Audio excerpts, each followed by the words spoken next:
ابن أبي السرح رسول الله صلی الله علیه وسلم په زمانه کې اسلام قبول کو په ظاهر پیغمبر علیه الصلاۃ والسلام په مجلس کې بناستو او کله به وحیم لیکله د زړونو مالک الله دی انسان ته د چا د زړه حالات نه معلومي فرښتې ته نه معلوم جناتو ته نه معلوم بزرګانو ته نه معلوم پیغمبرانو ته نه معلوم د چا په زړه کې څه دي دا صرف او صرف الله ته پته دی ذکر الله جل شانه په اسماء صفات یو کې یو اسم صفت ده علیم بذات الصدور سینوں کے چھپے ہوئے راز اور بھیدوں کو جاننے والا آغازات دا انسان پر زړه کې سړي غم پیژني دا صرف او صرف د الله صفت ده تر اوسه پورې داسې ماشین هم نه دی ایجاد شوی چې هغه د چا د زړه حال معلوم کړي ابن ابي السرح یو ځل وحی لیکله رسول الله صلی الله علیه وسلم باندې چې نازلېدل نو داغه د خلینا یا د حضرت عمر رضی الله عنه د خلینا د اوتل فتبارک الله احسن الخالقین رسول الله صلی الله علیه وسلم فرمایل چې دا هم آیت دام اولیک ابن ابي السرح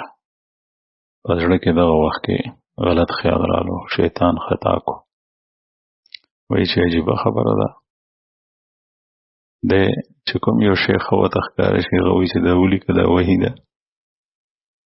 دا خیال راتلو سره عطا شو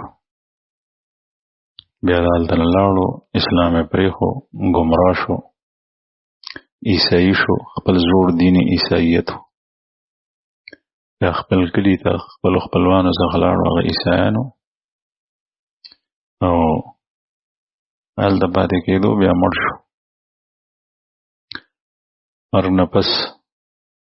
زر مړ شو مرګ نه پس بیا خپل خپلوانو په ځمکه کې خښ کو د خپل رسم و رواج مطابق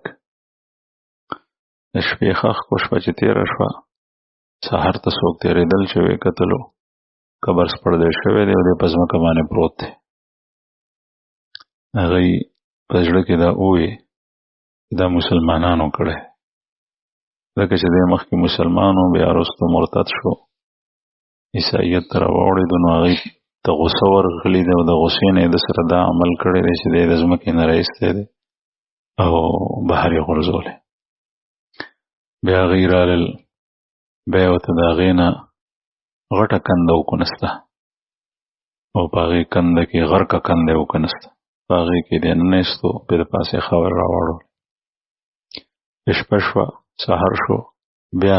د هغه قبر سپړدی شوی او دی بهر پروت و دی وی چې دا مسلمانان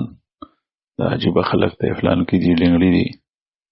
هلکه چې د خپل پلار نیکه دین ته راواړېدو نو بیا ورسره اوس څه کوئ پرېږدئ په درېیمه شپه یې بیا خښ کو د هغې نه غرقه کنده یې ورته وکنسته د هغې دوو ځلو نه زیاته غرق